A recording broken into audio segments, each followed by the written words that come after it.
जगत्त्रय गुरुः कृष्णं नमस्याम्यहं कृष्णेनामरशत्रवो विनिहताः कृष्णाय तस्मै नमः।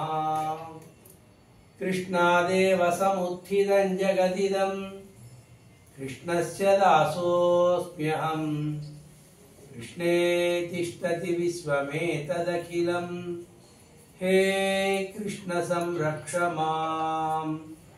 कृष्णाय वासुदेवाय देवकी नंदनाय च नंदगोपकुमाराय गोविंदाय नमो नमः। अस्मद्गुरुभ्यो नमः। प्रिय భగవద్బంధులారా, ఈవేళ ఒక నామానికి ఎంత శక్తి ఉన్నదో ఆ శక్తి రూపాన్ని ఈవేళ మేము దర్శించాం. మనం పురాణాల ద్వారా, ఇతిహాసాల ద్వారా, పెద్దల యొక్క ప్రవచనాల ద్వారా కలవు నామానుస్మరణం ముక్తి అని, నామస్మరణ చాలా ప్రబలవంతమైనది, శక్తి కలిగినటువంటిది. ఆ నామ ఉచ్చారణ ద్వారా మనిషి తన యొక్క జన్మను సార్థకం చేసుకోవచ్చును అని నామశక్తిని మనకి చెప్తూ ఉంటారు పెద్దలు. మనం కూడా నామాన్ని చెప్తూ ఉంటాం. మనకు తెలియకుండా మనకుండేటువంటి పాపాలన్నీ నామశక్తి ద్వారా తొలుగుతూ ఉంటాయి. ప్రతి ఒక్క వ్యక్తి ద్వారా ప్రతి ఒక్క వ్యక్తికి ఎంతో పాపం ఉంటుంది. మేరుమందర పర్వతమాత్రోపి రాశి పాపస్య కర్మణః. పెద్ద మేరుమందర పర్వతం అంత రాశి పాపం ఉన్నా ఒక్కసారి కృష్ణ నామం స్మరిస్తే ఆ పాపం అంతా తొలగిపోతుంది అని పురాణాలు చెప్తూ ఉన్నాయి.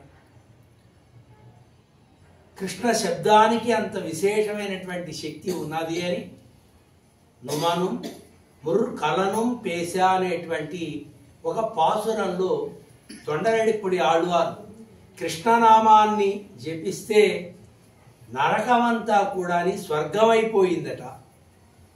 ఇవి పురాణాల్లో నామానికి ఉండే శక్తిని గురించి చెప్తారు. ఆ నామానికి ఒక రూపం ధరిస్తే ఆ రూపానికి ఇస్కాన్ అని పేరు. కేవలం ఒక నామశక్తి ద్వారా మహానుభావులైనటువంటి ఒక ఆచార్యుడు ప్రపంచమంతా కృష్ణ భక్తిని ఒక చైతన్యంగా నడిపించినటువంటి మహానుభావులు ఆయన. సాక్షాత్తుగా శ్రీకృష్ణుడే ఒక గురువుగా వచ్చారు. ఆయన గురువే, కృష్ణం వందే జగద్గురు అని కృష్ణుడు గురువే.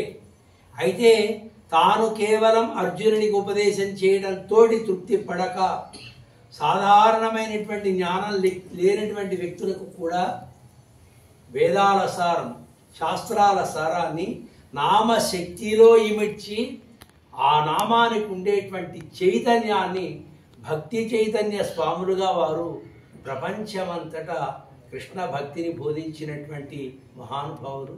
వారు సంకల్పం చేత నిర్మించబడినటువంటి ఈ బెంగళూరులో ఉండేటువంటి ఇస్కాన్ మందిరం సేవించినప్పుడు మాకు చాలా ఆనందం కలిగింది. తెలియనటువంటి దివ్యమైన అనుభూతి మా ఆత్మ అనుభవించింది. ప్రహ్లాద వరదుడైనటువంటి నారసింహుడు, కలయుగ భగవానుడైనటువంటి వెంకటేశుడు, శ్రీకృష్ణుడు, మోక్షాన్నిచ్చేటువంటి శ్రీకృష్ణుడు రాధాకృష్ణ మందిరం సేవించినప్పుడు, బృందావనంలో విహారించేటప్పుడు ఎంత అనుభూతిని పొందామో అంతటి అనుభూతి ఈ క్షేత్రం ద్వారా మేము పొందాం. ఈ క్షేత్రంలో లక్షలాదిగా ఎప్పుడు భక్తులు